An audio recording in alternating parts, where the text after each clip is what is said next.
Edi Rama garantoi mbështetje financiare për fëmijët me aftësi të veçanta. Gjatë fjalës së tij në konferencën rajonale për përshpejtimin e reformave të kujdesit për fëmijët në kuadër të antarësimit në Bashkimin Evropian, ai tha se garancia evropiane synon mbështetjen për vendet në periudhën e paraantarësimit. Adresimi i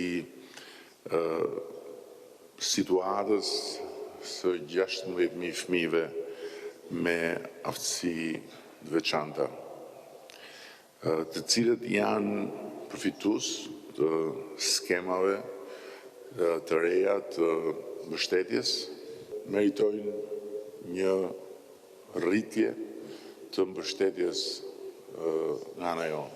Ministria e Shëndetësisë dhe Ministria e Arsimit janë duke punuar aktivisht që të rrisin numrin e mësuesve special, hapjen e klasave të para për fëmijët që janë të shtruar në spital.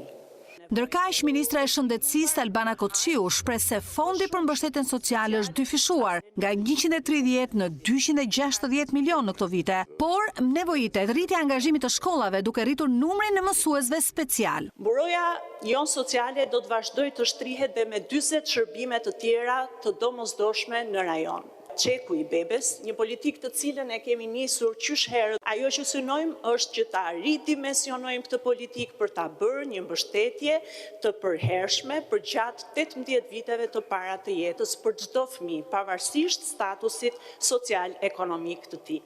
Konferenca rajonale për fëmijët mblodhi në Tiranë përfaqësues të vendeve të Ballkanit Perëndimor, si një moment për të koordinuar veprimet dhe masat ndërmjet tyre në mbështetjen e detyrimeve për të drejtat e fëmijëve.